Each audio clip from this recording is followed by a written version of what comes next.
Good evening, everyone. Kato, good evening.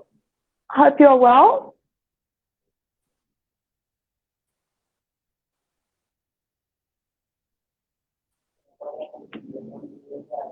Kato, can you hear me? Okay, we are live. Thank you, Dennis. I can hear you, Linda. I can hear you. Can you? Yes, I can hear you. We're already live, Kato. We are live, yes. We are on air now. I just can't see you, Dennis. Can patch us in. I can't see you at the moment.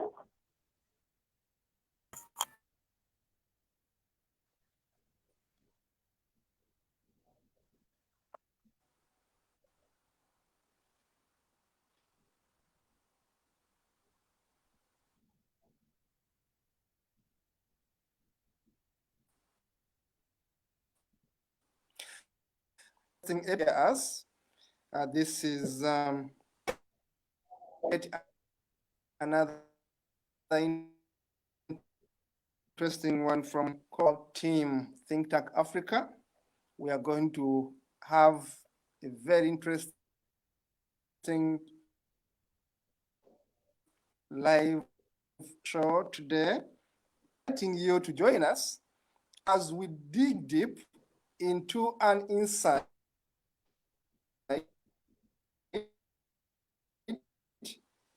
about, we are going to be looking at an insight into the elections in Africa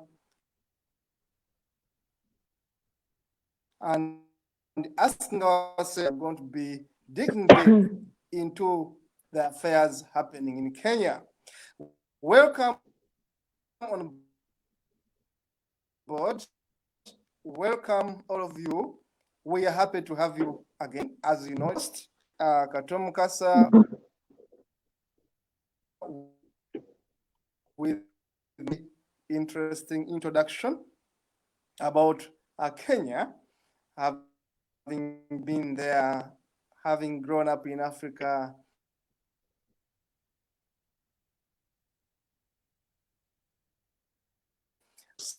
having been working closely with people in Kenya. Linda will be giving us an introduction.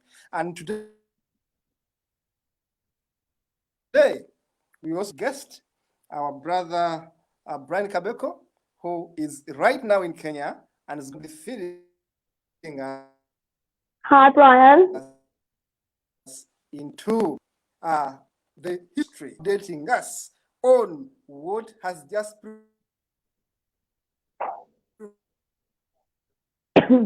failed in that country, Kenya. Welcome, without wasting more time, and I'm going to briefly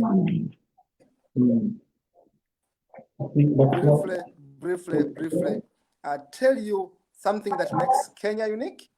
Kenya, the East African country with the best economy if you compare it with Uganda and Sudan, and all of us are proud of Kenya, our neighbor Kenya. So, as East Africans, we keep eyes on the ground, listening to what's happening in Kenya and wishing the best in Kenya. As all of you may know, tonight Kenya had an election, parliamentary election, which was concluded about a fortnight ago, and the parties, the principals, Raila Odinga,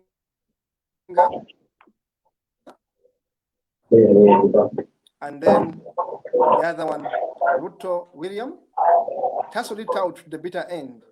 And tonight we are going to be interrogating what happened and what's the way forward for it to you, so that you can be able to dig in and give us a brief about Kenya, and then we shall have Brian on set. Thank you very much. Welcome, Brian, and welcome, Linda. Over to you, Linda. Good evening. Hi, everyone. Hi from a very cold South Africa. It's lovely that you could join us tonight. I am showing my support for Uganda tonight. We had a fellow Ugandan come and join us in South Africa this week, another one, another person that another life saved for all the ones that Museveni is taking. And he bought a Ugandan flag. So we decided to put it up tonight to show our support for Uganda and for Kenya as well, because they are just next door to each other, and East Africans are so friendly and all together anyway. So that's wonderful. We're talking about Kenya tonight. Those of you who have been following the Kenyan elections, you know, there was quite a lot of upheaval during the elections, and there were discrepancies with the vote counting, and the people of Kenya waited a very long time for the election results to actually become available to them. It's my recollection that Kenyan elections have never been a smooth transition. Ever since their independence, there's always been issues around the elections. What I'm going to do now, before I introduce our guest tonight, Brian Kabeka from Kenya, who's going to be telling us from an on-the-ground approach exactly what's been happening there this week and last week, and also what's happening there at the moment, how the people are feeling and how things have been going. He's going to be joining us just now. What I'm going to do in the meantime is I'm going to just give a brief overview of Kenya's history during colonial times, and also from its first independence in 1963. For those of you who don't know Kenya, and this is the wonderful thing, is that we are learning so much about each other's countries and politics that a lot of us didn't know before. I know this week I've learned a lot about Sierra Leone, which I knew nothing about, the political, all the issues there. Kenya is familiar to me because it's my neighboring country of my home base, which is in Tanzania. So I'm going to start at the beginning and tell you about the beautiful country of Kenya in East Africa, with wonderful Kenyan people, have had a very tragic history. We all have, with the colonization of our continent by the British. But Kenya had a particularly bad, and I say this as a white Zimbabwean, was born into a colonial ruled country, that the white Kenyans, British Kenyans, were notoriously bad. The people that colonized Kenya were from the upper elite levels of society. They were all the very wealthy British, the wealth that they had gained of our minerals and things that had made them wealthy. And they were barons and baronesses and people with titled people. And titled people, especially then, felt entitled. And they were known to really, really be very cruel to the Kenyan people. And as white Zimbabweans, we distanced ourselves from the Kenyan whites because we did not want to be associated with them. So that is basically to give you an overview. Now, there's something that I talk and write about often, and it's quite controversial, but the fact is that I would really like us as an African continent to stop glamorizing colonialism. There's a lot of books and movies, especially Kenya, colonialism in Kenya.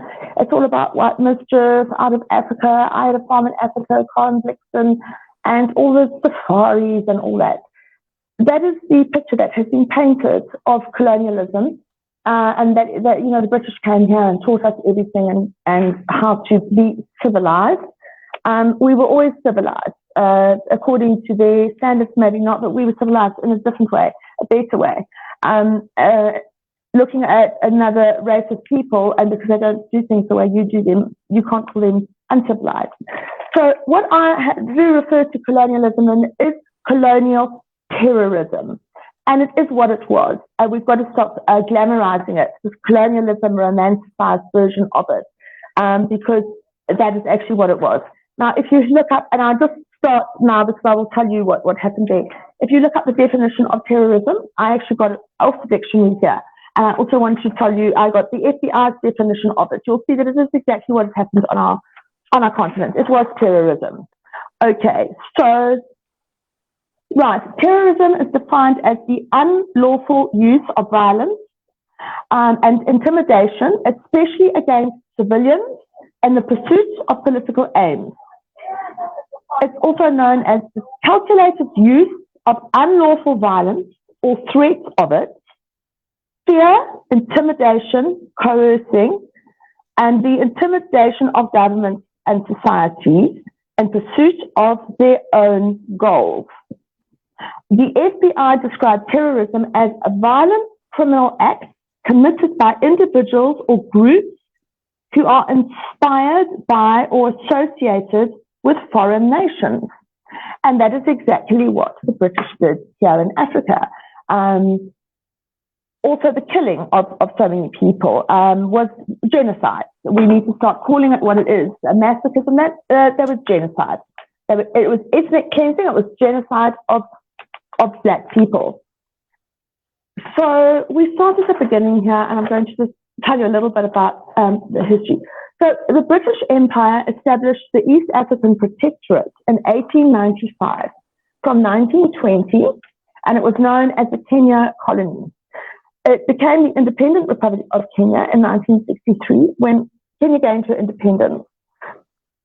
So Kenya was ruled as a de facto one-party state by the Kenyan African National Union, KANU, led by Jomo Kenyatta, which is a name that so many of us know. He's a well-known African leader from 1963 to 1978. Jomo Kenyatta was the president of a new free Kenya. He was succeeded by Daniel Arap Moi, which I know Moi is also quite well known for his notorious rule. He attempted to transform from a one-party rule, and then Moi had a lot of pressure put on him by the US. I don't know what they've had to do to my thing here. Can you guys see me? I'm sure you can. Moving my screen around. Moi had pressure put on him by the US to restore multi-party system in 1991.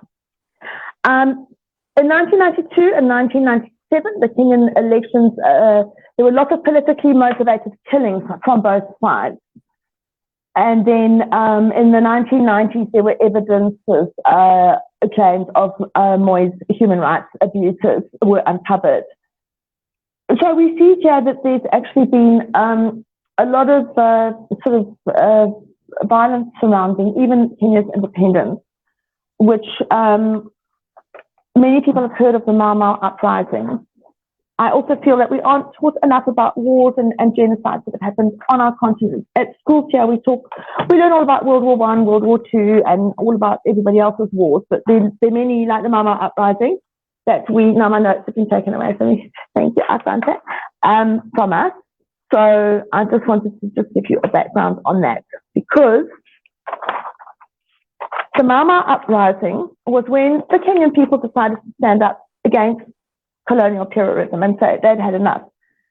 They wanted their land back. They wanted the ability to be able to grow their own cash crops, because when the British took Kenya over, they did not allow anybody to even plant their own crops and make use of their own land. They took over all their land, and the land is still an issue today because so many people across Africa don't have their land back. The issue here is that we always hear the side of colonialism, of how the British came and helped us sort out our systems and put in education and roads and all that kind of thing. But we must also understand that that was not us as African people. They completely displaced our people. And when you read in history about these great sort of areas they took over and these tribes that fought against them and that, you must understand that the British did not fight with the bravery as our African warriors did, with honor and pride. They would massacre whole villages of people by poisoning water sources, so that they and their livestock would die from poisoning. And the greatest thing they used to always do was to set crops on fire. So thousands and hundreds and thousands of people across Africa died in this way. When the British talk in history of overcoming a whole group of people, it was in many ways the cowardly way of doing it. It was poisoning people. It was chasing them off their land, starving them and their livestock, and burning all their crops to cinders, so that many people and children starved to death. And this is how they did it. There were so few of them compared to how many of us there were. So they really used a lot of violence. And those of us in Africa know how intricate it is with the tribal systems and the kingdoms that we had, to completely desecrate every single thing we had in Africa, how we always used to peacefully run the continent and everybody got on together. They now started slaughtering, enslaving, and taking the Kenyan people and putting them into concentration camps, splitting up tribes and families, and it was absolutely horrific. The Mau Mau uprising was when the Kenyans had decided they had had enough, and they all rose up against the British. It cost the British £55 million in those days to try and stop the Kenyans. This is from fighting back for their own land. People that are on your, people have come in and stolen everything, and you're fighting for your rights to get it back, and they are fighting against it and killing you. So the Mau Mau uprising is also known as the Mau Mau Rebellion or the Kenyan Emergency. That took place from 1952 to 1960, during which time the reported figures, the British massacred 11,000 innocent Kenyan civilians. They massacred them. A genocide of 11,000 Kenyan people. And 1,090 people were executed by them during that time, death by hanging. So we need to see how extremely violent British rule was on our continent. It was a constant massacre and genocide and rape and torture and oppression of our people. And the results that you see are what you see today.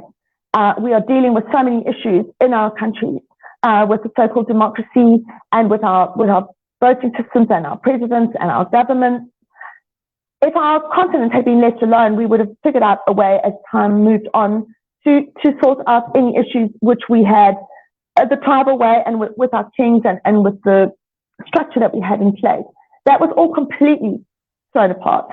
And now you've got people that have been living on land since independence that isn't their land, it's another tribe's land because that tribe was. We've had massive areas of our continent fenced off for national parks by the British, which still remain today. You must understand that our national parks, for all that the rah-rah about tourism, and even places like Kilimanjaro and the mountains, those are African tribal areas. They are important ancestral areas. They are important areas for things that people go to there for medicinal purposes and for spiritual purposes. We're not allowed in them. As residents of Africa, we're not allowed in. And you must understand that for like your 52,000 hectare national parks and that, people used to live there. That is somebody's land that's now been fenced off and sold off to tourism. So where did those people move? Onto someone else's land, and it's just had a domino effect. So I honestly say that we are dealing with the mess that we've got to sort out now, and as a so-called democratic Africa. And that's just something that I wanted to really get through to people, is to understand how difficult it is for us when you've had your whole foundations of the way that you're used to doing things as Africans smashed to pieces, and all your leaders taken away and killed and imprisoned and suppressed. Then suddenly we're given our independence, and we have a lot of issues because we still have too much involvement from the West here. The British negotiated independence with the Kenyans. Jomo Kenyatta, who they had, he was a leader of KANU, and they actually imprisoned him during the Mau Mau uprising. He was put into prison, and then he was released, and he became the first president because he was obviously suppressed and kept quiet. They didn't want him to lead his people during that time. And then they negotiated in 1960 with the representatives from the Kenyan independence movement. They sat down and negotiated the terms that they would allow Kenyans to get their land back. And it's pretty much the same in all of our countries, but Kenya stands out to me because in the 1970s even, there were still many white Kenyans. They still are today that are farming and that, and they had a very notorious reputation. And a lot of Kenya's history has been lied about as well. And it has been lied about. It's only been written by the side of the victor, not by the oppressed. My father was very into history, and I remember years ago going on a trip with him to Kenya. He had books and that with him, and he got me to take him back to places and retrace steps. And I remember him saying to me, and I didn't take much notice at the time, this is wrong. This is wrong. He knew it was wrong. And he always said to me is that Kenya, a lot of Kenya's history that people think is fact, is not fact at all. And it's been misconstrued over time. And I do remember going with him to what is now the areas of Karen and that in around the areas there outside Nairobi. And he was tracing steps and doing measurements and all sorts of things. And I wish I'd asked him more at the time. But I'll end by saying this one thing.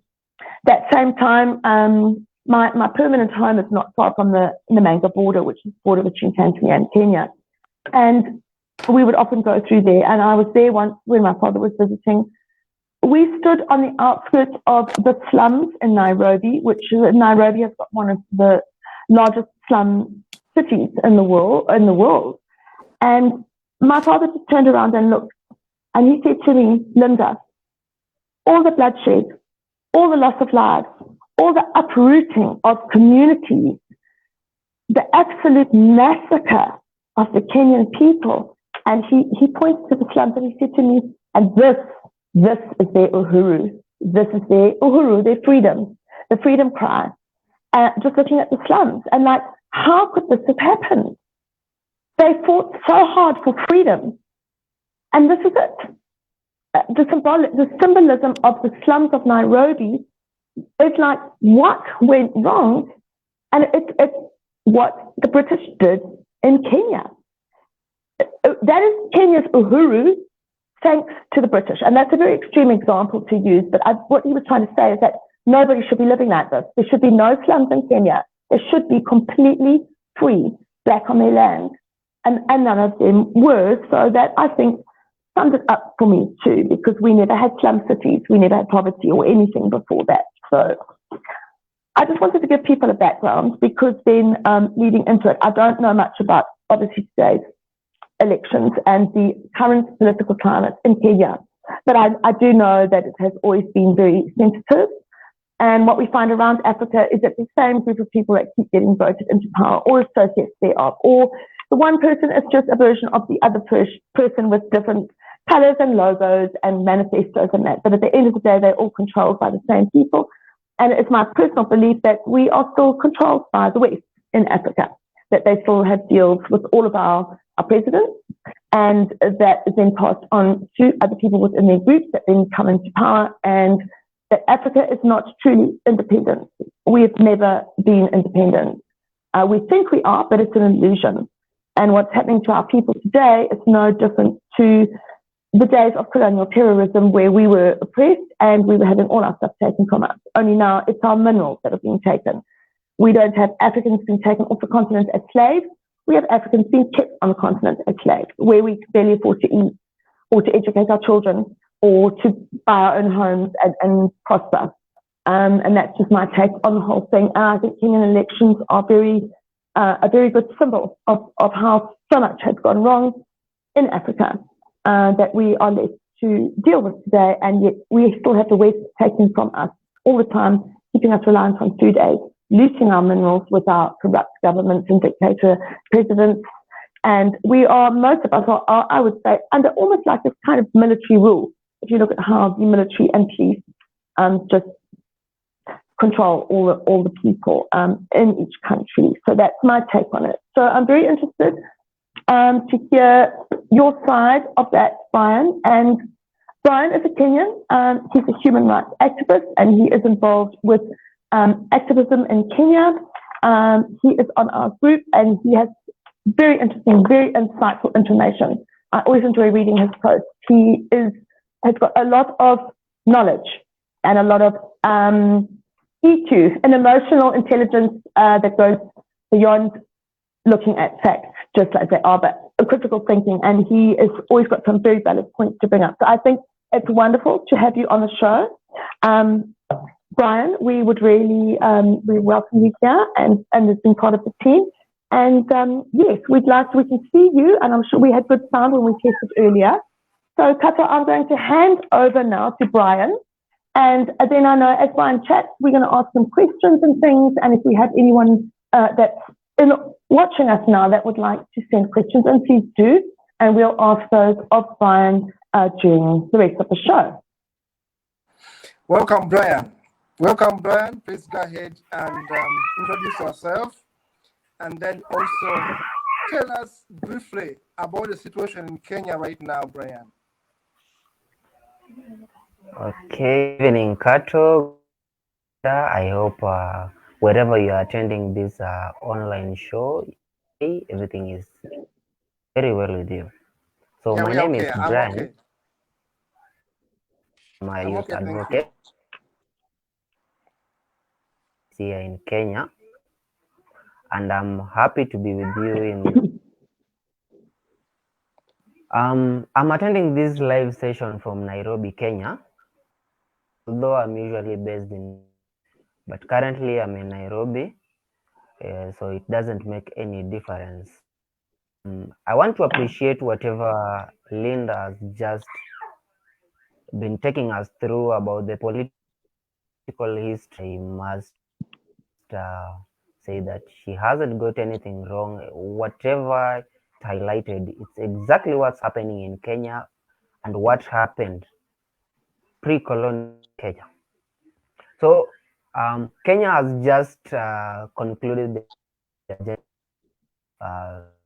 We are still in a political dilemma because we have one of the political sides who have not contended with whatever results the electoral commission has published in the recent days, and so we are likely to have an election, presidential election petition in court Monday 9 p.m.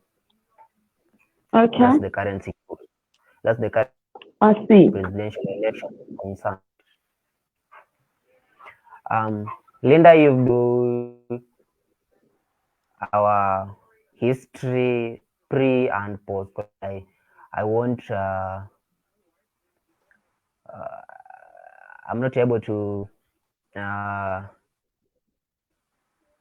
differ with whatever you've said. So I'll before even I even start, I'll just have to take our audience how Kenya was pre and post colonial period, because even as much as we are going in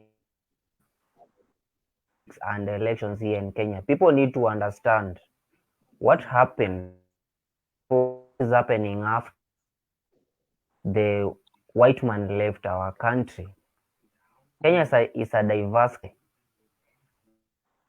cultures and traditions. In Kenya, we have about 42 ethnic groups, the migrant races, whites, Asians, and Arabs. But these people peacefully with us in Kenya until the 2000. If you can all recall what happened, the 2007 general election here in Kenya, everything was in a mess. The worst post-election violence Kenya has ever experienced. And just like USA, of the Great Britain, from where we have borrowed our various elements of governance based on traditions, even as we speak today, Commonwealth organization. For instance, our legal systems. We also look at the executive draws. It's heavily borrowed from the British system. I can say we as British system, albeit saying that we have got we have three arms of government here: the legislature, the legislature, which mainly we have the judiciary. These are the arms of government that are expected the welfare of the citizens. The geographical location of Kenya, we all know that Kenya is located in Africa. Some will say Eastern Africa, but I choose to say East Africa. Coastal region, a long association with the people of the Middle East, India, China, also led to the evolution of Oriental culture, because you see the interaction between our coastal people led rise to the Kiswahili language between the our Arabs, we wouldn't be speaking about Kiswahili today. But because of that, Kiswahili, and it must also be known that Islam is well entrenched at the coastal region, while most interior prescribed Christian faith. Constitution reiterates that Kenya is a secular country, but as an country, Kenya has been enshrined in the religious manner. Yeah. The president-elect was meeting up with people at his official residential home. Did you see any the secular community in Kenya? No, there were secular representation there. It was purely religious. Say that Kenya is a secular country, Kenya is a religious country, and the most religion here in Kenya is the Christian religion, followed by the Islam. Followed by the Islam religion, and we can understand why Christianity is the most dominant religion here in Kenya, because we are former colonies of the Great Britain, and these people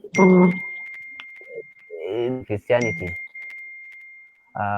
So even though we've seen religious violence experienced in other parts of the world where Islam and Christianity come into, but that has not been experienced in Kenya. There is no single and the competing for recognition as a dominant in Kenya. These two religions have even the other day you saw them, their leaders met up with the president-elect.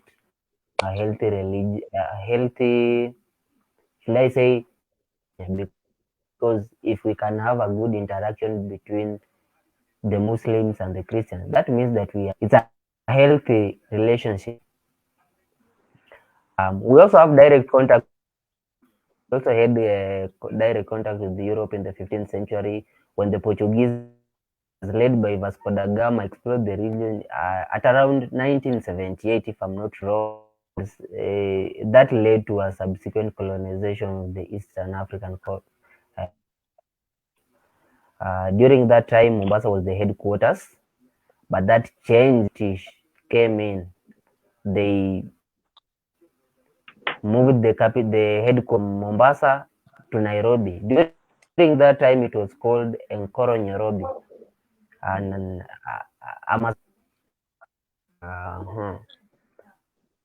so Arab administration from 1798, 1895, before the British came in, and from there officially declared the British colonial government around 1890. So today I won't base much more on history. I'm going to base much more and how Kenya has been able to conduct their elections, because Kenya is not just an ordinary country here in East Africa. Kenya is a very important country in Africa generally, considering our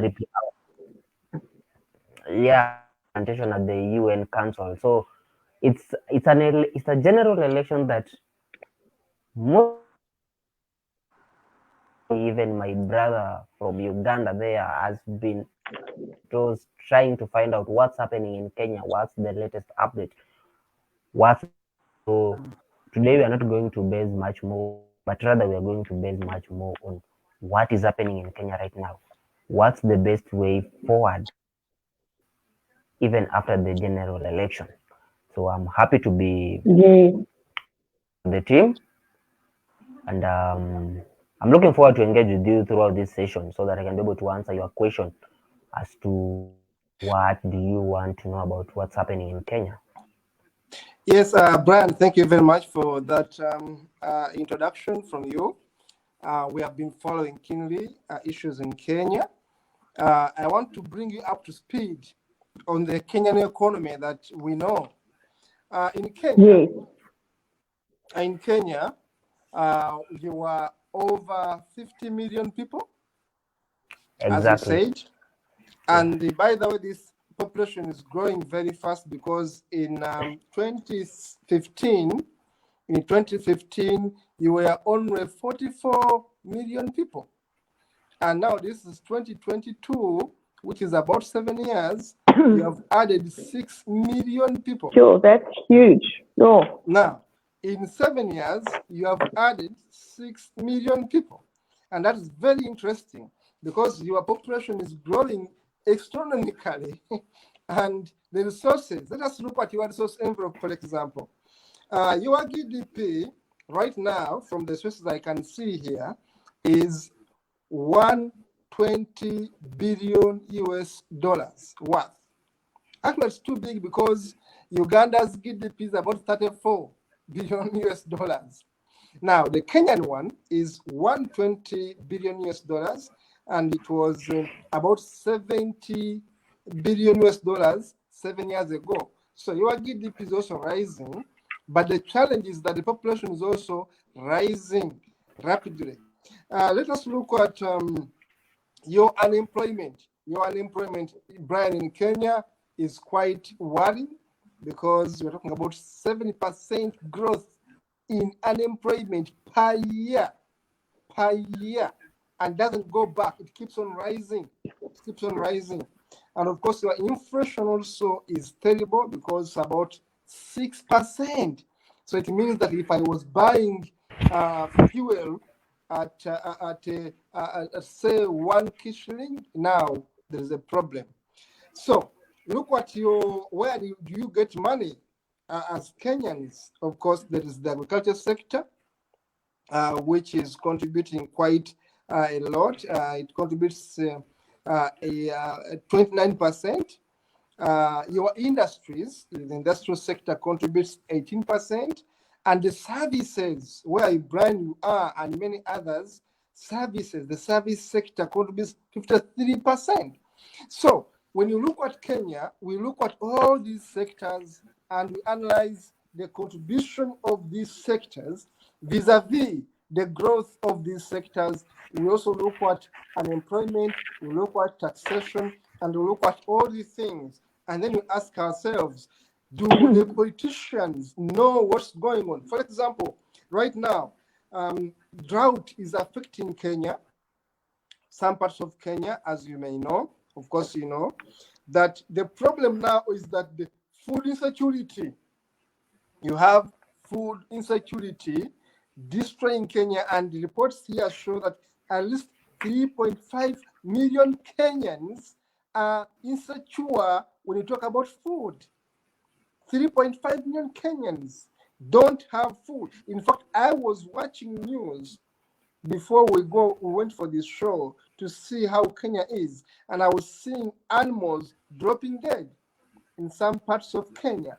And this is the same thing in Uganda, some parts of Uganda, because of the drought, because of the food insecurity in Kenya. Now, when you look at all that, population growing, unemployment growing, the economy is also growing at 7%, but the public debt, for example, your debt, the public debt is 54% of your GDP. Now, if your GDP is 120 US billion dollars, and you have 54% of that as debt, so that the person who demands money from Kenya can take your economy by 54% to pay him or to pay them, then that country is in trouble. And Kenya is not alone. Uganda is in the same range. 52% of our GDP is eaten by debt. So the debt burden eats into the GDP of Uganda, 52%. Now, for that of Kenya, 54% of the GDP. So it means that the country lives on borrowed money to do work. Because you are seeing GDP, the debt is 54%. Now, My brother Brian, you were in Kenya and you are an activist. You have been following these politicians. You have read their manifestos. Can you take us through the salient features, the salient points these manifestos highlighted, and the basics that people based on to vote? Just a few, briefly. What were the points of concern these people were addressing? Was it unemployment? Was it the debt? Was it inflation? Was it tribalism? Was it like forging national unity? Was it creating employment, creating jobs? What is it that these people based on that they were able to rally people together? And what do we learn from what these politicians sell the country? Thank you, Kato, for that question. That's very engaging questions that you've asked me about Kenya. Before I start answering any of your questions, I want to put a disclaimer in this show that whatever I'm going to say in this show, those opinions solely belongs to Brian Habeko. Okay. They are not all of the. So whatever I'm going to say are going to be based on my personal opinions about what I think the situation in Kenya. Yeah. It's very good that your questions are cutting across the economic, if I'm not wrong. Yeah. So I think before I even go I'm just going to briefly take you through how our political Kenya, so that you can be able to the failures that the ruling government is bringing can be traced back to the politics that they campaigning for those respective positions. As we speak today in 2022, it's exactly 59 years its independence.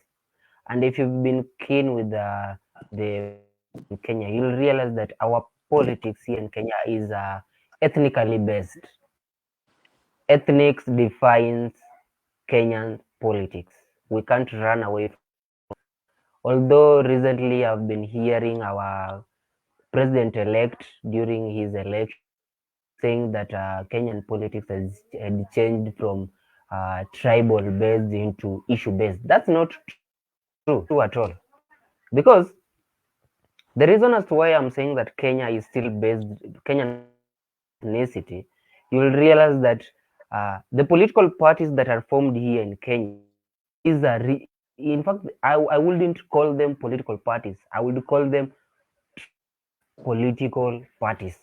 Because these parties have strongholds. For example, I'll give you an example of one dominant party here in Kenya, the movement, ODM, which is headed by one Odinga. That party is very dominant in the Nyanza region. You would ask yourself, why is it that ODM is dominant in the Nyanza region? It's because that whoever founded majority of people who are living in Nyanza region here in Kenya, those are Luos. That because Raila Amolo Odinga founded that party belongs to the Luo community.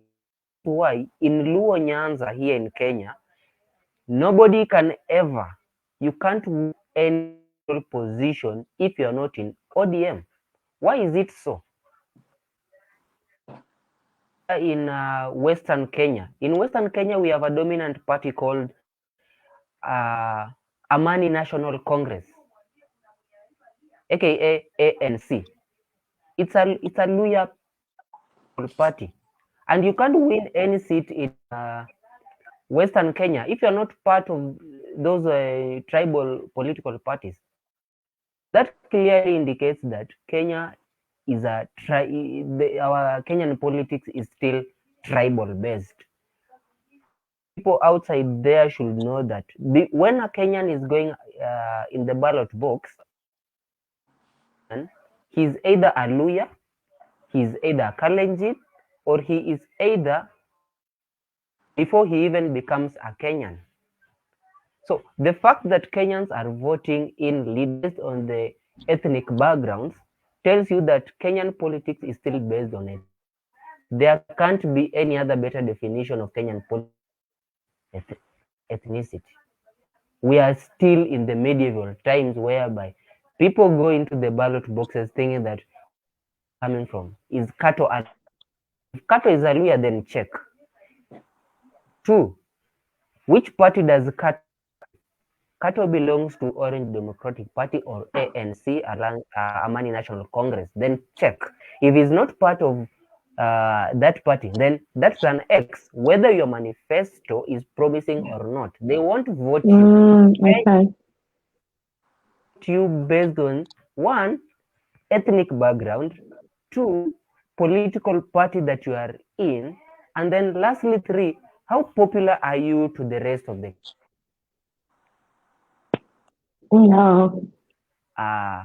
an already failing candidate, because that's a waste. So before I even come to vote for you, Kato, whether your manifesto is achieved, first ask myself, are you from my community? If you're not coming from my community, and if you're coming from my community, I will ask again, which party do you belong to? If it's not a dominant party in my community, why would I? For what reason? I'm going to vote. I'm in Western Kenya, where the Luya majority, and then I'm going to vote somebody who comes from the coastal region. For what reason?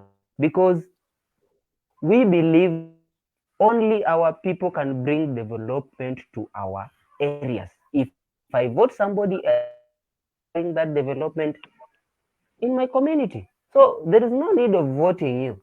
So even as we are going forward, let us understand that Kenyan politics is driven by number. And if you want to prove what I'm telling you is right, look at how the political coalitions,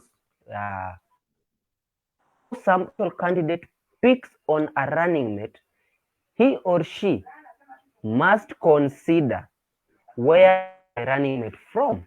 If I pick my running mate from a minority, that automatic fail. And that's why you'll realize that before Raila and Ruto picked, they took time. They had to consult so that they can know which community strongest voting block. And they realized that it was Mount Kenya. Not people are not picking from Mount Kenya because Mount Kenya is the most populated region in Kenya. No, Mount Kenya vote in form of blocks.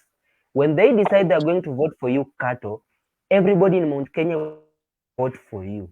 Unlike every region, evenly, some will go and vote for Brian, some will go and vote for Linda, some will go and vote. But Mount Kenya will vote for one candidate, and that makes Mount Kenya a hot cake in Kenyan politics.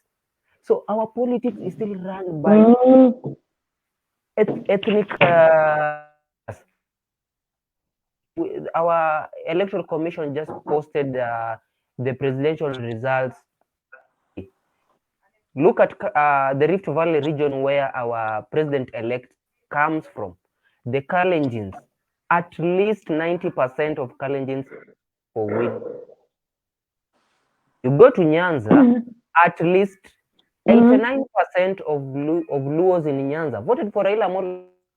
So that's not something that we are shocked about. They are voting for people they be their own ethnical backgrounds, people they feel that when they are in power, they are going to empower community more than if they vote people who, because they ask themselves, you come from another community, how will you know problems which Kalenjins are facing? If you're not a Kalenjin, it's impossible. So they will vote for you because in Kenya, when we are going in the ballot, we ask ourselves, which coming from? After I've known your tribe, I'll ask myself, which party are you coming from? All party that you are vying seat from is not popular in our, does not represent the interest of our community, then I'm not going to vote for you, whatever seat that you're going to vie for. And you, that I'm only going to vote for people who I feel like they represent the interest of my community. People who I feel like when they level, they are going to prioritize their communities before other communities. So our Kenyan politics is run.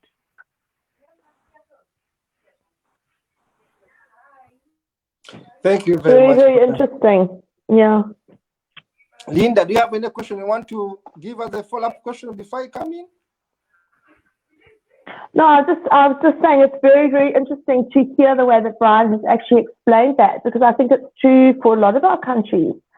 And the question is that people are, just like you are brand loyal towards certain things that you will always buy, a certain brand of toothpaste or a certain brand of washing powder. There might be better brands of washing powder out there, but you just always stick with what your mother bought, what your grandmother bought.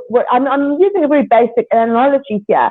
We are brand loyal, but we don't realize that perhaps that brand of washing powder that has been used for ages is a much better one available. And let's try it. And I do think it's very interesting pointing that out, Brian, really, because it really made me think too that yes, we see it. So therefore, we continue voting bad leaders say in. We are not voting presidents in for their qualities of leadership. We're voting them in for the wrong reasons, which we shouldn't be voting. We should not have those standards when it comes to voting who is going to lead our country forward. It can't just be on loyalty, but the thing is how do we educate the people, start seeing things differently, that you can't just be loyal to somebody because you're connected through a tribe or a family or even a race or a religion. You've got to understand that you've got to think for yourselves and look outside the box, because how far has it got the people in Kenya so far? Or any of us still living in poverty, still battling with high school fees and education, and the country just not moving forward. If you keep on doing what you've always done, you're always going to have what you've always got. And it's so true. So it's really given me food for thought, Brian. Thank you. The way you explained that is actually, it's very, very, very hard-hitting truth, actually. So thank you for that. Yeah, thank you very much, Linda, for that observation. My only worry is that, just as you have said, Linda, we don't get leaders that would take us forward. We end up voting tribe mates. We end up voting That's right. tribal chiefs. I call them tribal chiefs. You know, someone is supposed to be sitting in a tribal clan to talk about the Kalenjin, to talk about the Kikuyu affairs, to talk about the rules and all that, and then he's becoming a president because he has a majority members of his tribes voting him in, and because he's able to manipulate a few other tribes to vote them. For example, the Kikuyus are the biggest tribe from my understanding, and they're about 17% of their population. Then there are the Kalenjins, also making a big percentage there. Then the Luos come in. Now, when you have a few tribes dominating and you are voting alongside tribal lines, there is a problem, as we have been seeing in Kenya, where people are more likely to kill themselves because they can't accept defeat. Because losing the election simply means losing bread, simply means losing a future of those people. Now, it means technically that people in smaller tribes, which actually the majority, are more likely not to win the presidency. Exactly. Are more likely not to get the vice presidency. And the challenge with Africa, not only Kenya, is that the president is like a god. I've been hearing many Kenyans calling Raila Odinga Baba. Father, Baba. Baba is like a deity, father of the nation. In fact, Brian is one of those victims calling him Baba. It's a respect to call them Mosei and all that. But the problem is that we godify our leaders and we mortalize them, and we think that without them, we cannot move forward. Now, the question that is going to come to Brian is this, that having had all that, we have the youth problem in Kenya. They are the majority, just like in Uganda, and they are not employed. And we have the problem of corruption. How are these politicians dealt with these two problems so far? Because Odinga is not new in the government of Kenya. Raila was a prime minister at one point in the government of Kenya. We need to ask ourselves, what is new they are bringing on table? The president-elect, as we speak, Ruto, was the vice president of that great nation. And Ruto has been in the government for over 15 years. The question we ask ourselves today, what is unique that these people bring on table, apart from their tribes and their rhetoric? What best are they promising? I mean, I asked the question which I'm repeating.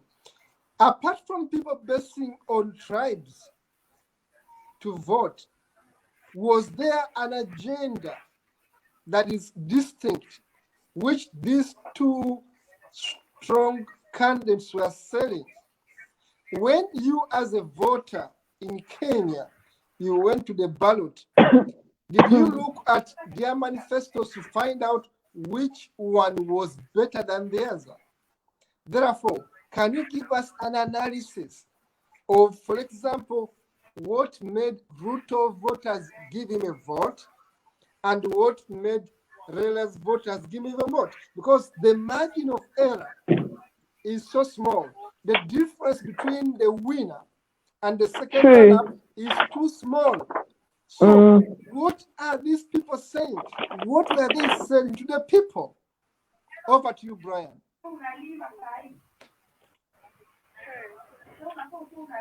Okay, thank you for bringing the manifesto this show. First of all, let me explain the Baba thing. Most of us believe that Raila is the father of mainly because there isn't democracy Kenya like Raila Amolo Odinga. The democracy that Kenya today sponsored by Raila Amolo Odinga. This is a political leader who care about his personal interests during the struggle for independence to enjoy its democracy that we're enjoying today. You must have realized that even though Raila is in the opposition, there are some things that Kenya today because he gave up his life for that. Good examples down there, Tanzania. I was trying to look at there. Was it the 2020 general elections? I don't know. But during that, internet was completely shut down. You person in the next town. Why is it so? Because we are lacking democracy. Because Raila sacrificed his own life for Kenyans, we are enjoying what we today. Now, many people, even those people who are supporting William Samoei Ruto today, they acknowledge Raila is the father of this nation. For obvious reasons, I wouldn't want to go into history. Manifestos. Now, since the issue about manifestos, I want to begin with the youth. I'm a youth advocate here in Kenya, and whatever centered at the interest of the youth. Kato, in Kenya, annually we produce more than 500,000 graduates. Do you ask yourself where these graduates? Yeah, that's a very important one. Very important observation, Brian. Graduates. I'm also a graduate here in Kenya. Oh. Employed by the government. No. I'm working in a private sector. Why is it so? In 2013, the income president, alongside the president-elect Samuel, they promised us that they were going to create 500,000 jobs and going to cut off unemployment here. The date today is August 20th, 2022. How many years down the line? I will bear witness that no job has been created by the Jubilee government. I'm not ashamed to say that. I think that there is no hope for Kenya. Maybe William Ruto has a plan. The question is, when he was the deputy president, he coerced the president to implement whatever manifestos that they had put forth. Kenyans are asking themselves, implemented 1 out of 10 manifestos that they told us. That's very bad. Now, this 2022 general elections comes during a time when Kenyans are high rates of unemployment. We are just coming from the COVID-19 pandemic. You know, many people lost their jobs in the pandemic. Yeah. And then the pandemic, we are seeing the Russia-Ukraine war, which has hit us hard because we import energy and some food from Ukraine. It's at a very difficult situation right now as we speak.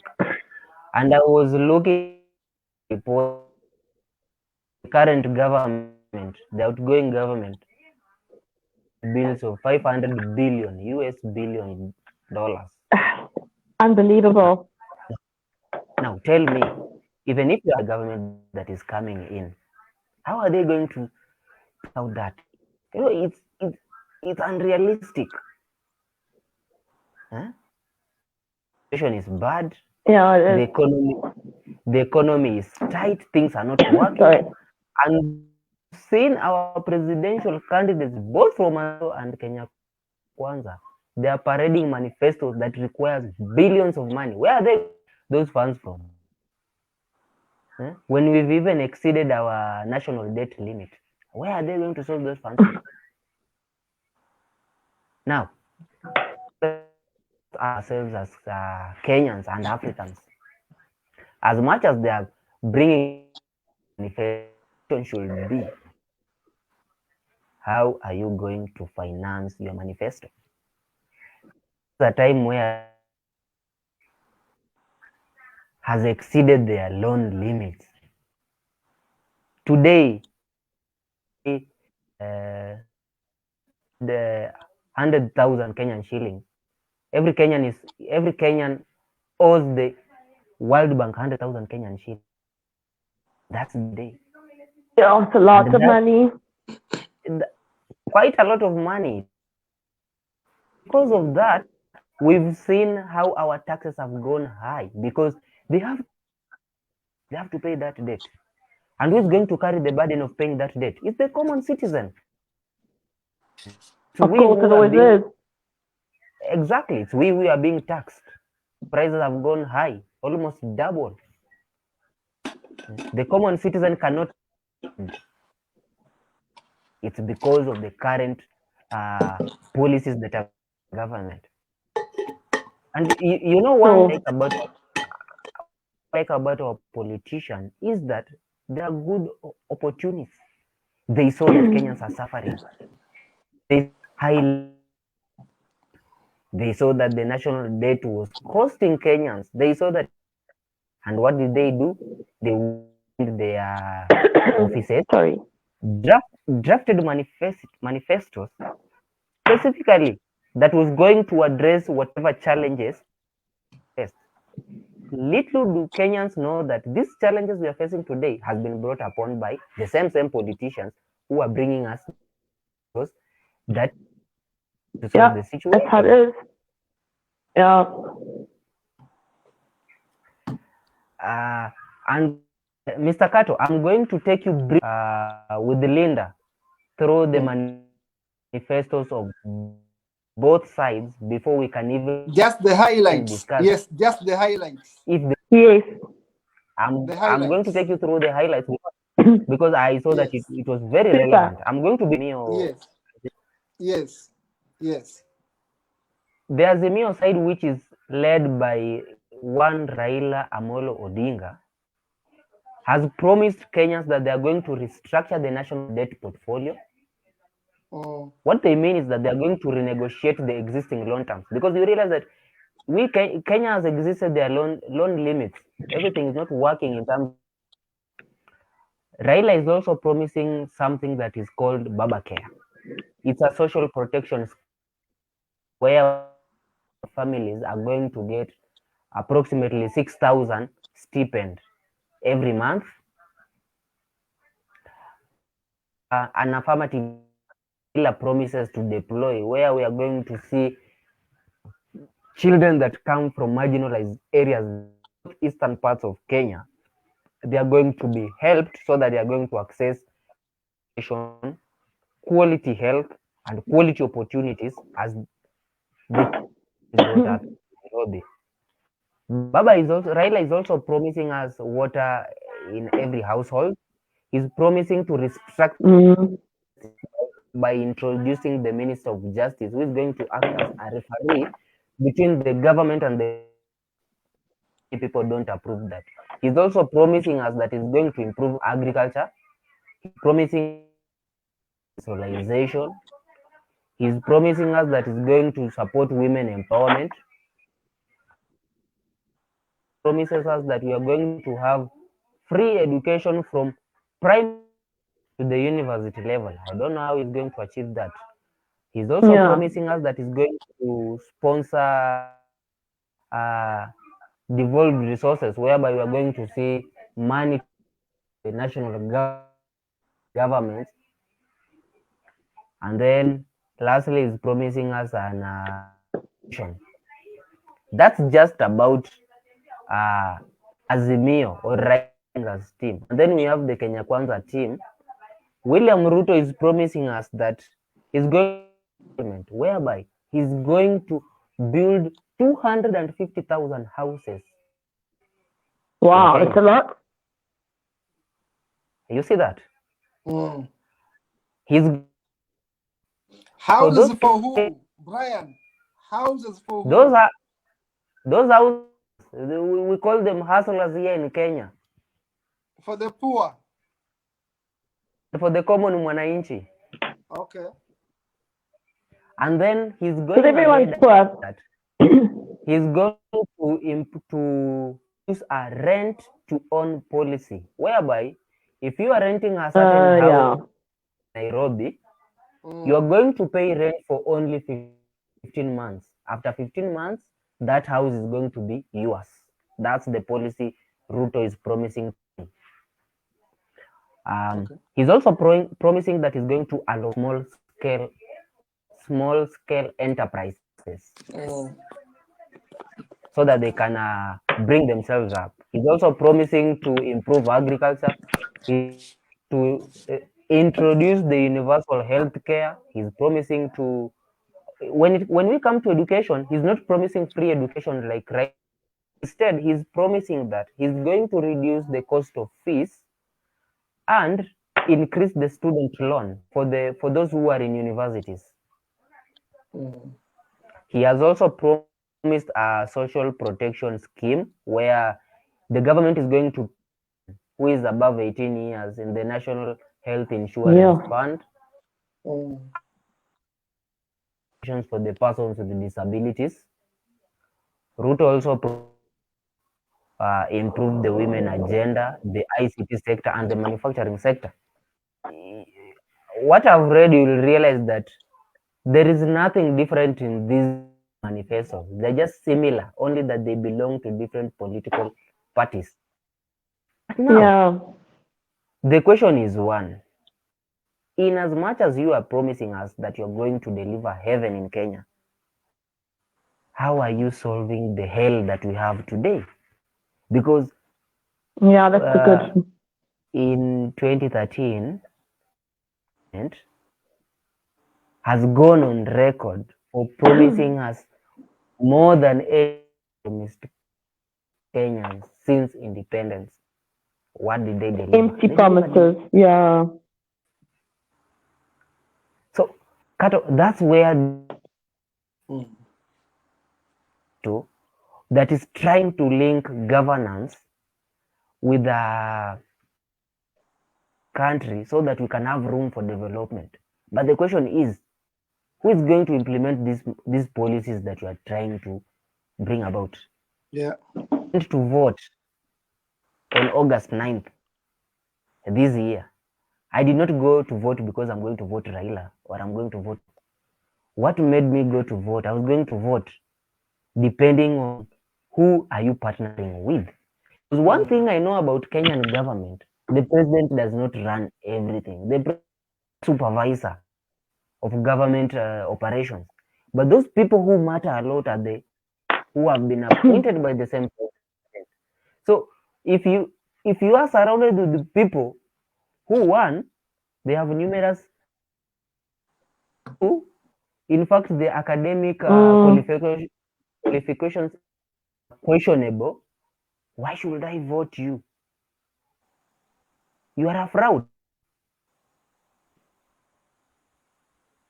That's already an something that I shouldn't bother. I'm going to Raila Odinga like 6 million other Kenyans because I was trying to look the people. Even though many people here in Kenya say that Raila is a puppet of the Western government, he might be. I don't know because I don't know everywhere he goes. Fact remains that the people who surround Raila Amolo Odinga are much more apparent than the people who support Dr. William Samoei Ruto. It's been proven that people who are not competent enough, those are as good as dead. So both sides have good manifestos. I won't say that Kenya Kwanza is a bad manifesto, Azimio is a good manifesto, but what I can conclude is that both sides have good manifesto. The thing that remains is this: how willing are they to go as far as implement their manifestos is concerned? Because I have seen from they had good manifestos, and if they had implemented that, Kenya would be a top economy in Africa. Did they go to do? Definitely. They didn't do that. The issue of manifesto is just rhetoric so that they can lure Kenyans into voting for them. But in reality, implement whatever they are saying. Thank you very much, Brian. Thank you very much, Brian, for that analysis. That is quite elucidating. That is quite very interesting. Brian, I've listened to you carefully, and I think there is a challenge there. Regardless of the manifestos, yes, they have promised so many good things. Brian, can you, in a minute or two, take us back into the government of Uhuru, in which Ruto was serving as a deputy, and single us 2 or 3 things, apart from the gauge railway, that was in the manifesto and was implemented by the outgoing government in which Ruto served. Okay, thank you. Yeah. The Uhuru and Ruto government brought good things, very bad things to Kenyans. That's what I'll tell you in general. And I'm going to single out things that the government of Uhuru brought. Today, many people don't want that Uhuru done much for this nation just because Uhuru betrayed his deputy, Dr. William Samoei Ruto. That's not true. The projects which Uhuru invested in, these are long-term projects, infrastructural projects, as the deputy would go around saying that these are capital-intensive projects. Roads in so many places. And it's only a matter of benefits of this project. And most probably it's the next where we are going to see how important these projects were. I'm looking at the Kibaki government. When Kibaki was building a superhighway in Nairobi, Thika, people were criticizing him that instead he should have created but today the road that the superhighway that Kibaki built and step he's invested in capital intensive infrastructure. He's building roads, he's building he's putting in rural areas. So Kenyans are going to realize the benefits in about 2 or 3 years to come. That's a positive thing about the Uhuru and Ruto government. And government is I'm trying to look at the national unity perspective. After the 2017 general election, the country was divided. There is no doubt about that. A man with balls who will unite this country. Uhuru, as the sitting president, he had to let his guard down so that the country would be united. As a result, we saw peace in our nation. We saw that there was that cohesiveness. So let's not just because the DP goes around saying bad things about legal was. I'm a living testimony of the university. I've been having patients in hospital. If it's not about the Uhuru introduced when he came into power, I did that. So as much as there is a bad thing, good things that came along, and generally, I will say that the good things that Uhuru has done for Kenya. The only bad thing that I can say about the Uhuru government is corruption. Yes. Only doing that corruption cases amongst the we've seen people who earn 28,000 annually a month owning bank accounts that have more than 28,000 monthly. How can and Brian, what is your ministry in charge of fighting corruption doing? I know you have an authority which is mandated to fight corruption. What are they doing about that? Our constitution is very clear about fighting corruption here in Kenya. But what happens is this. Our politicians keep manipulating the constitution favor their own personal interests. Let me give you, for example, if Brian today has to have embezzled at least 200 million, it will take for Brian to be prosecuted. Now, what happens between now and I had embezzled those 200 million? I'll bribe myself in and the will be thrown away. So that's what our government, Uhuru address. We have so many people who have been charged. Even the has a graft case and he was found guilty the other day. He had embezzled 200 million from the national government. So how do you go a person as a Republic of Kenya? You know, it's we who are So, betraying Brian, ourselves. if I'm getting you clearly, because you are telling me that the president embezzled over that much?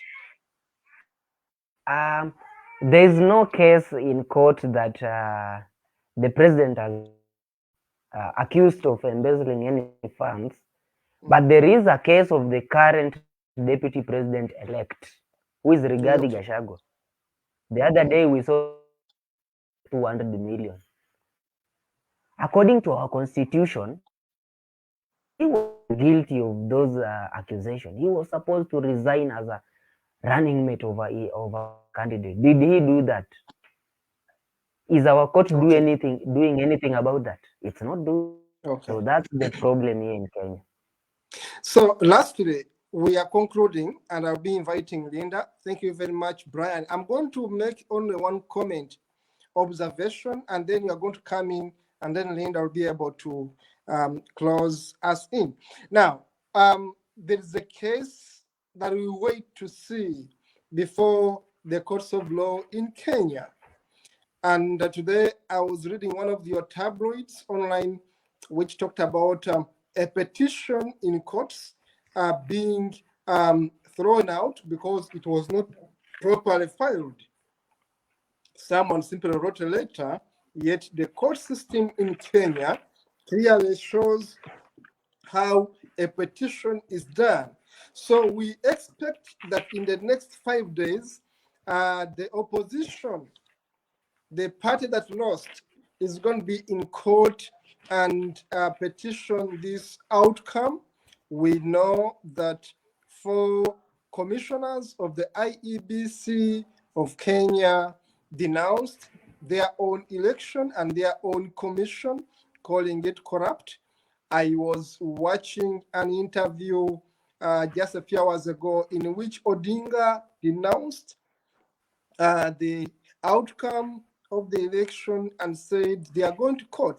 But Brian, the point here is that the cost of going to court in Kenya is quite high, similarly as it is in Uganda, and I know in many other countries. As a lawyer, I know that a poor person may not be able to petition or go to court. For example, I'm going to give you figures in your own country that it takes to challenge a presidential election. Listen to this, and the viewers, that to go in Kenya and challenge a political election like a presidential campaign, you need to deposit 1 million cash shillings as security for costs. Legally, this is what we call security for costs. That if I'm going to take you on, Linda, I have to assure court that if Linda beats me in court, I'm going to be able to pay. I'm going to be able to pay the fines for inconveniencing Linda for suing her. Now, that's the law. And in Kenya, you pay 1 million Kenyan shillings. Brian, you may tell us how much that is in dollars, but it's a lot of money. 1 million Kenyan shillings is lots of money when I convert it in Uganda shillings. But now, they are required, not even requesting. The law in Kenya is the effect that the candidate must deposit security for cost of 1 million Kenyan shillings.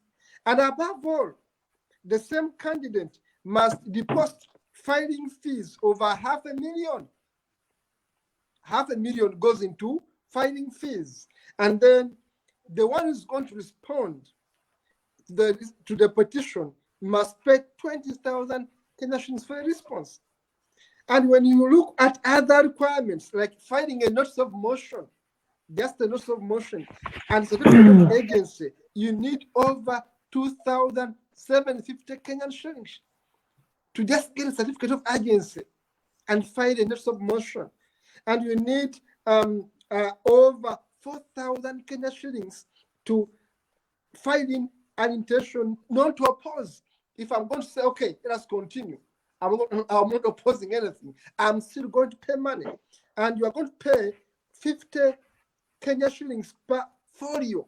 If you are going to submit a submission, if you are going to find an exchange, each folio you are going to pay 50 Kenya shillings. And in a presidential elections, you are going to have like 1,000 plus affidavits. And all of these ones, you are going to file them in courts of law. And all of these affidavits need money. They're going to be commissioned. Now, in brief, if you don't have about 3 million Kenya shillings, don't think about petitioning. Don't think about going to court. Now, if you are living in a country where they make it so hard for a politician to petition an election, to contest an election, it means democracy is left for the rich. It means the poor person will go have an election but not be able to challenge what's an illegality. That if Odinga went into this court and pays over 3 million Kenya shillings and ends up losing it, is going to be too poor. His part is going to be too poor. Now, looking at that background from the legal perspective of costs, my question is, do you think that there is justice in a country where justice is defined by money? In your country like Kenya, where without money, you can't petition a case of an election gone wrong. Brian, in the heart of your hearts as a Kenyan, do you think there's justice that can be served? And do you think, when you look at your population, you told me that you have been researching among young people, you have been listening to their views. What are they talking about this petition? Do they have hope in your courts of law? Do they support the petitions? Or do they want the country to move on and say, we have lost, we have lost? If they have lost, or we have won, let us continue. What is the way forward for Kenya? Court costs versus justice. Brian, what's the way forward? To Mr. Kato for asking. Those are very engaging questions. Now, I knew those questions. I'm going to take you through so that you can understand, and you can also, from point of view, try to predict what's going to happen. It should be understood that we are approximately 54 million Kenyans in Kenya. Out of the 54 million Kenyans today, only Kenyans registered. That's 50% of the total population. Of the 22 million Kenyans who registered as voters, only 14 million went ahead and casted their votes. That's less than 30% of the population. Now, if less than 30% of Kenyans went to vote for who they think will be their president, do you think the process was democratic? That people have faith in this election? No, because majority of the Kenyans did not go ahead and participate in elections. Why is it so? The Kenyans sit back at home and did not participate in the elections. Reasons. One, it's either Kenyans are not happy with the candidates that the electorate is bringing. People do not have confidence standing for various positions. And then two, the cost of going to vote is high. So people decide that we are not going to vote, we are going to stay at home, because you find that people are voters back at their home or their up country. So they were not able to travel to the up country to vote because of high transport. And then three, it could be that Kenyans are tired of the normal rhetoric that we hear during campaigns. A leader promises you that is going to 500,000 employment opportunities annually, but ends up 10. So That's a major factor. And then, before we even go to the question whether or not the petition is going to be filed or not, let's look at how the vote, comparing to the 2017 general elections. Our electoral commission has improved immensely. If I was to give a percent, I would say had 80%. I will not give them 100 because 100 means that they cannot improve. But there are things that they have to improve. So I'll give them 80% compared to they were at 40%. You know, the 20 has taught the commission so many things. Like I'm trying at how the 2017 elections was carried on. Returning officer is sending an encrypted message to the tallying center. Unlike in the 2022 general election today, we did not the forms were scanned, manually scanned, commission portal, which enabled the systems to do whenever a document was scanned, there was an automatic tallying. So figures kept on increasing. Been keen at the Bomas of Kenya, there was a big television that was being displayed as to how in from the respective polling stations and constituency. So I must say that this has to be one of the most transparent has ever had since independence, albeit there being allegations that the whole process was compromised. You know, he has been smart this time round. The burden of proof now lies on the whoever claims that the process was. If you say that the process was compromised, it's upon you to go ahead and prove that indeed this process, unlike in 2017, the burden of proof was on the commission. Because at one point I had the justice asking the electoral commission to make their servers accessible to the public so that they can do public as to how the results were being transmitted. Did the commission do that? No, they were not the stories that, oh, our servers are in France and our correspondents who are in France are asleep because of time. That's corruption. And then there's this issue of in Kenya, when you go to vote, after voting in the polling station, when the votes are being declared, there is something we call the form. This form cannot be altered because the election. It's like you're telling us you're going to alter your DNA. You can't alter your DNA. When the Chief Justice was questioning the commission, see the chair of the commission saying that, you know, we had some challenges at the Form 34s and this and this.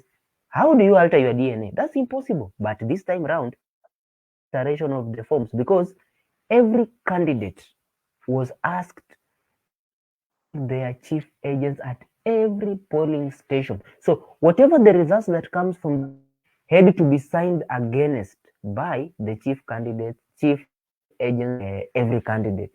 So if indeed we had a compromise, the election should have been raised from the constituency level, not from the national level. The fact that the constituency level was satisfied, it means that the process was free and fair.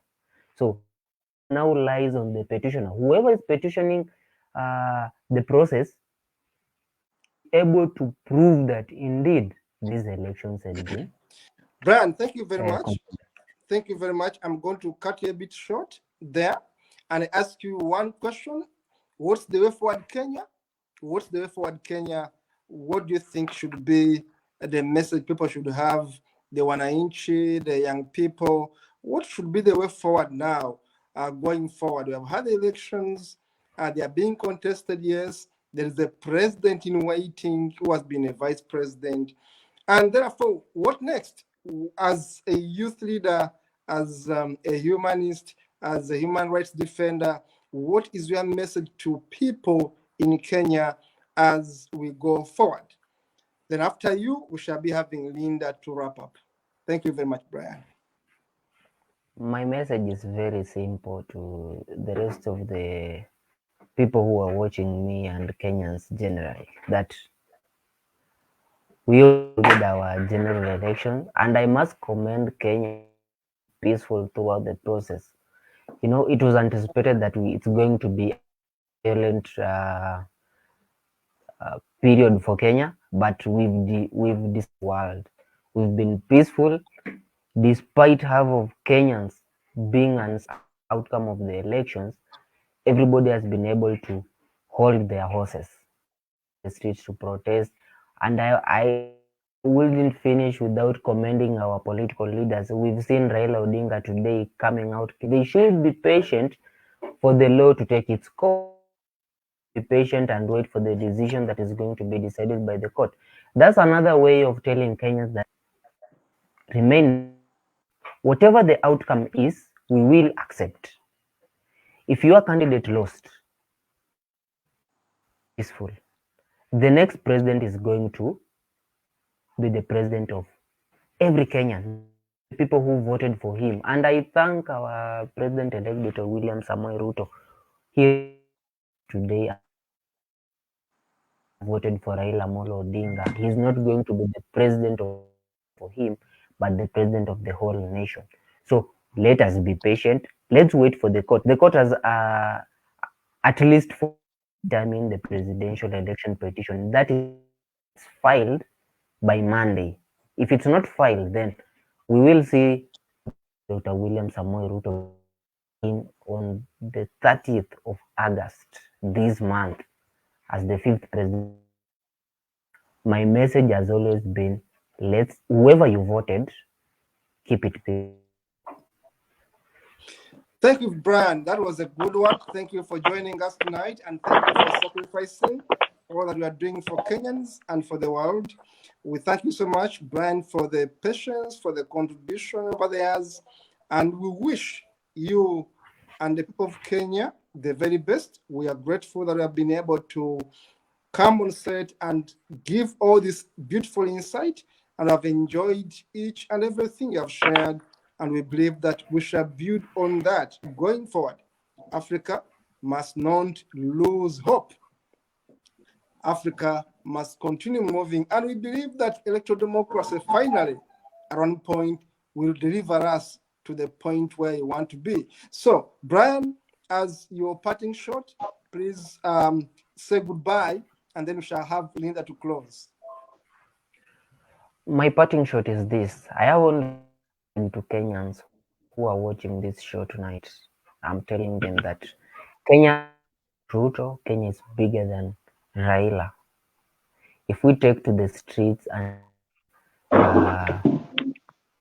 over the presidential elections results, we are the ourselves, not the leaders we are protesting on behalf of. Let us put our interests before our leaders. These people don't. If Ruto does not become, that is, if the Supreme Court nullifies the elections under one, you've seen the kind of pension that Ruto is taking home. What about you and your family? What are you taking home? If Raila does not become, that is, if the Supreme Court upholds the presidential election, Raila, the only thing that Raila is going to lose is the fact that he to be Kenya's president. But family, they have everything, and you. So let us put our interests before our leaders. Let us put our friends and fellow countrymen before our leaders. That's the only way that we can make our country progress. Thank you very much, Brian. Thank you very much, Linda. Please giving us the closing shot for this very wonderful talk show tonight. Thank you very much. Brian, thank you so much. That was really fascinating to hear all about the intricacies of Kenyan politics and the tribalism thing. It's very, very prevalent in most of our countries. And we'll be interested to see and follow up on what happens in the outcome now with what happens in the preceding weeks after the election results which have just been announced recently. So thank you. I'm sure we'll have you back on the show at some stage to chat to us about that. Thank you to everyone from watching across Africa tonight. Our insights show us that our largest number of viewership is in Nigeria, followed by Ethiopia, Madagascar, and South Sudan. And Zambia is number 5 on the list. So thanks to all of you. We've got people from all over Africa and overseas watching us. Thank you so much. I'm going to be quickly going to Ghana now, where I am going to be appearing on SKJ, the Poets show tonight, where he's asked me to come in and be a guest with some other guests to talk about scholarships in Africa. That's on Might 90.5 FM. I'm going to be there in about half an hour. So I'm watching the time now. But thanks. It was lovely having you all with us. And any of you want to tune into that radio show later on this evening, we'll catch you over there. Thanks, guys. We'll see you next week. I believe we're speaking about Uganda next week. Thank you, Brian. Thank you, Linda. Thank you, everyone. Bye-bye, Brian. Bye-bye, Linda.